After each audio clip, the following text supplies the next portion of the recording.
Hi ರೀ, ನಮಸ್ಕಾರ. Welcome to Kavya Nayana YouTube channel. ಬರ್ರಿ ಇವತ್ತು ಹಾಗಲಕಾಯಿ ಗೊಜ್ಜು ಯಾವ ಥರ ಮಾಡೋದು ಅಂತ ನೋಡೋಣ. ಒಂಚೂರು ಕಹಿ ಬರದೇ ಇರೋ ಥರ ಯಾವ ಥರ ಮಾಡೋದು ಅಂತ ನೋಡ್ಕೊಳ್ಳೋಣ. ನೋಡಿ, ಈ ಥರ ನಾನು 2 ಹಾಗಲಕಾಯಿನ ಕಟ್ ಮಾಡಿ ಒಳಗಡೆ ಇರೋ ಭಾಗನ ತೆಗೆದು ಹಾಕಿ ಉಪ್ಪಲ್ಲಿ ನೆನೆಸಿಟ್ಟಿದ್ದೀನಿ. ಇವಾಗ ರುಬ್ಬೋದಕ್ಕೆ ಬ್ಯಾಡಗಿ ಮೆಣಸಿನ್ಕಾಯಿ, ಕಡಲೆ ಬೀಜ, ಧನಿಯಾ, ಜೀರಿಗೆ, ಬಿಳಿ ಎಳ್ಳು, ಕಡಲೆಬೇಳೆ, ಉದ್ದಿನಬೇಳೆ ಇದೆಲ್ಲ ರುಬ್ಬೋದಕ್ಕೆ.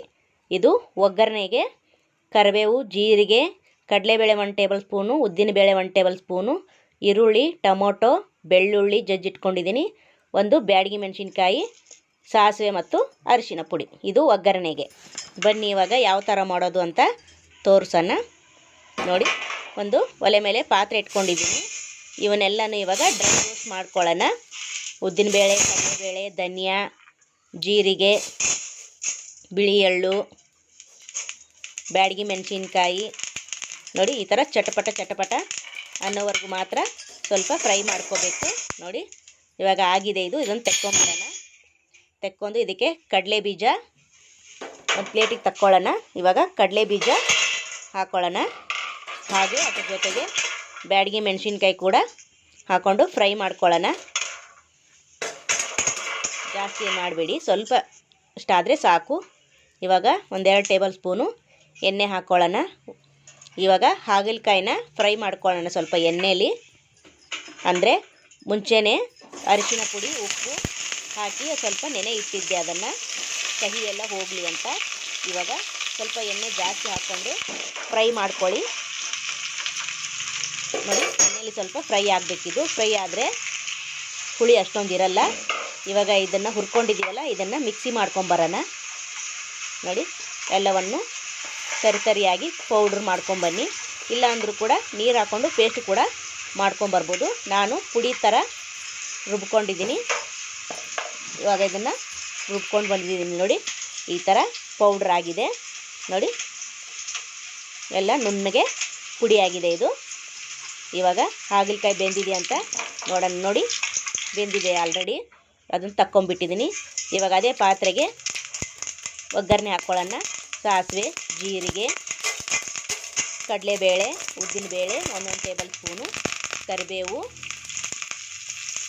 ಬಿಸಿಯಾಗಿದೆ ಎಣ್ಣೆ. ನೋಡಿ, ಹೋಗ್ಬಿಡುತ್ತೆ, ಹುಷಾರಾಗಿ ಹಾಕಿ. ಈರುಳ್ಳಿ 1, ಟೊಮೊಟೊ 1, ಹುಣಸೆ ಹಣ್ಣು ಕೂಡ ಹಾಕ್ಬೋದು. 1 ಟೊಮೊಟೊ ಕೂಡ ಹಾಕಿದ್ದೀನಿ. 1 ಒಣಮೆಣಸಿನ್ಕಾಯಿ ಹಾಕಿದ್ದೀನಿ. ಅರಿಶಿನ ಪುಡಿ 1/4 ಟೀ ಸ್ಪೂನು ಹಾಕಿ ಸ್ವಲ್ಪ ಫ್ರೈ ಮಾಡ್ಕೊಳ್ಳೋಣ. ನೋಡಿ, ಫ್ರೈ ಆದಮೇಲೆ ನೋಡಿ ಚೆನ್ನಾಗಿ ಫ್ರೈ ಮಾಡ್ಕೊಳ್ಳಿ. ಸ್ವಲ್ಪ ಕಲರ್ ಚೇಂಜ್ ಆಗಬೇಕು, ಅಷ್ಟಾದರೆ ಸಾಕು. ಇವಾಗ ನೋಡಿ, ಇದು ಫ್ರೈ ಆಗಿದೆ. ಇವಾಗ 1 ಟೇಬಲ್ ಸ್ಪೂನು ಉಪ್ಪು ಹಾಕ್ಕೊಳ್ಳೋಣ. ಇವಾಗ ಮತ್ತೆ ಒಂದು ಸ್ವಲ್ಪ ಫ್ರೈ ಮಾಡ್ಕೊಳ್ಳೋಣ. ಉಪ್ಪು ಹಾಕ್ಕೊಂಡ್ರೆ ಬೇಗ ಈರುಳ್ಳಿ, ಬೆಳ್ಳುಳ್ಳಿ, ಟೊಮೊಟೊ ಇದೆಲ್ಲ ಸ್ವಲ್ಪ ಮೆತ್ತಗಾಗುತ್ತೆ. ಇವಾಗ ಆವಾಗಲೇ ಕರ್ಕೊಂಡವಲ್ಲ, ಎಣ್ಣೆಯಲ್ಲಿ ಫ್ರೈ ಮಾಡ್ಕೊಂಡವಲ್ಲ ಹಾಗಲಕಾಯಿನ ಹಾಕ್ಕೊಂಡು ಮಿಕ್ಸ್ ಮಾಡ್ಕೊಳ್ಳೋಣ. ನೋಡಿ, ಇಷ್ಟೇ ಡ್ರೈ ಮಾಡಿಕೊಂಡು ಖಾರದ ಪುಡಿ, ಧನಿಯಾ ಇದೆಲ್ಲ ಹಾಕ್ಕೊಂಡ್ರೆ ಡ್ರೈ ರೋಸ್ಟ್ ಆಗುತ್ತೆ. ಈ ಥರನೂ ಮಾಡ್ಕೋಬೋದು. ನಾನು ಗೊಜ್ಜು ಮಾಡ್ತಾಯಿದ್ದೀನಿ, ನೀವು ಗೊಜ್ಜಾದರೂ ಮಾಡ್ಕೊಳ್ಳಿ. ಇಲ್ಲ ಇಷ್ಟೇ ಖಾರ, ಉಪ್ಪು ಹಾಕಿ ಮಸಾಲೆಗಳನ್ನು ಹಾಕಿ ಈ ಥರನೂ ಮಾಡ್ಕೋಬೋದು. ನಾನು ರುಬ್ಬಿರೋ ಮಸಾಲೆ ಹಾಕಿದ್ದೀನಿ. ನೋಡಿ, ಪೌಡ್ರ್ ಮಾಡ್ಕೊಂಡಿದ್ವಲ್ಲ ಅದು ಮಸಾಲೆ ಹಾಕಿದ್ದೀನಿ. ಈಗ ಹುಣಸೆ ಹಣ್ಣಿನ ರಸನ ಬಿಸಿ ನೀರಲ್ಲಿ ನೆನೆ ಇಟ್ಟು ಕಿವುಚಿ ರಸ ತಕ್ಕೊಂಡಿದ್ದೀನಿ. 1-2 3 ಟೇಬಲ್ ಸ್ಪೂನ್ ಅಷ್ಟೇ ಹಾಕಿ. ಹುಳಿ ಏನೂ ಇರಲ್ಲ. ಹಾಗಲಕಾಯಿ ಮಕ್ಕಳೆಲ್ಲ ಇಷ್ಟಪಟ್ಟು ತಿಂತಾರೆ. ತುಂಬ ಚೆನ್ನಾಗಿ ಬಂದಿದೆ. ಒಂದು ಸ್ವಲ್ಪ ಕೂಡ ಕಹಿ ಇಲ್ಲ. ನೋಡಿ, 1 ಟೇಬಲ್ ಸ್ಪೂನು ಬೆಲ್ಲದ ಪುಡಿ ಹಾಕ್ಕೊಂಡಿದ್ದೀನಿ. ಇವಾಗ ನೀರು ಹಾಕ್ಕೊಳ್ಳೋಣ. ಅದು ಬೇಯೋದಕ್ಕೆ ಎಷ್ಟು ಬೇಕಷ್ಟು ನಾನು 1 ಗ್ಲಾಸು ನೀರು ಹಾಕ್ಕೊಂಡಿದ್ದೀನಿ. ನೋಡಿ, ಇವಾಗ ಆಲ್ರೆಡಿ ಕುದೀತಾ ಇದೆ. ಇದನ್ನು ಮುಚ್ಚಳ ಮುಚ್ಚಿ ಒಂದು 5 ನಿಮಿಷ ಬೇಯಿಸ್ಕೊಂಬಿಡೋಣ. ಜಾಸ್ತಿ ತಿಳಿ ಮಾಡ್ಕೋಬೇಡಿ, ಗಟ್ಟಿನೇ ಇರಲಿ, ಚೆನ್ನಾಗಿರುತ್ತೆ. ರೊಟ್ಟಿ, ಚಪಾತಿ, ದೋಸೆ ಇದಕ್ಕೆಲ್ಲ ಸೂಪರಾಗಿರುತ್ತೆ. ಕಹಿ ಮಾತ್ರ ಒಂದು ಸ್ವಲ್ಪನೂ ಇರಲ್ಲ ಈ ಥರ ಮಾಡಿದ್ರೆ. ಯಾವ ಥರ ಅಂತ ಸರಿಯಾಗಿ ನೋಡ್ಕೊಳ್ಳಿ. ಮೆಜರ್ಮೆಂಟ್ ಕರೆಕ್ಟಾಗಿ ಮಾಡಿದ್ರೆ ಚೆನ್ನಾಗಿ ಬರುತ್ತೆ. ನೋಡಿ ಕೊತ್ತಂಬರಿ ಸೊಪ್ಪು ಲಾಸ್ಟಲ್ಲಿ ಹಾಕಿದ್ದೀನಿ. ಇವಾಗ ಕಲಿಸ್ಕೊಳ್ಳೋಣ. ಇವಾಗ ಆಗಿದೆ ಇದು ನೋಡಿ. ಇವಾಗ ಇದನ್ನು ಒಂದು ಬಟ್ಲಿಗೆ ಸರ್ವ್ ಮಾಡೋಣ. ನೋಡಿ ಎಷ್ಟು ಚೆನ್ನಾಗಿ ಬಂದಿದೆ, ಸೂಪರಾಗಿ ಬಂದಿದೆ. ಟೇಸ್ಟ್ ಮಾತ್ರ ಸಖತ್ತಾಗಿದೆ. ನೀವು ಒಂದು ಸತಿ ಮನೇಲಿ ಟ್ರೈ ಮಾಡಿ ಯಾವ ಥರ ಬಂತು ಅಂತ ಕಮೆಂಟಲ್ಲಿ ತಿಳಿಸಿ ಫ್ರೆಂಡ್ಸ್. ನಮ್ಮ ಚಾನಲ್ನ ಯಾವಾಗಲೂ ಇದೇ ಥರ ಸಪೋರ್ಟ್ ಮಾಡಿ ಫ್ರೆಂಡ್ಸ್. ನೋಡಿ ಸರ್ವ್ ಮಾಡ್ತಾಯಿದ್ದೀನಿ. ಚಪಾತಿಗೂ ಕೂಡ ಚೆನ್ನಾಗಿರುತ್ತೆ ಇದು. ಕಹಿ ಇಲ್ಲ ಅಂದರೆ ಮಕ್ಕಳು ತುಂಬ ಇಷ್ಟಪಟ್ಟು ತಿಂತಾರೆ. ಈ ಥರ ಮಾಡಿದ್ರೆ ಕಹಿನೇ ಬರಲ್ಲ.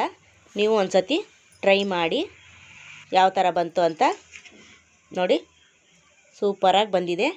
ಪ್ಲೀಸ್ ನಮ್ಮ ಚಾನಲ್ನ ಲೈಕ್ ಮಾಡಿ, ಶೇರ್ ಮಾಡಿ, ಕಮೆಂಟ್ ಮಾಡಿ, ಸಬ್ಸ್ಕ್ರೈಬ್ ಮಾಡ್ಕೊಳ್ಳಿ ಫ್ರೆಂಡ್ಸ್.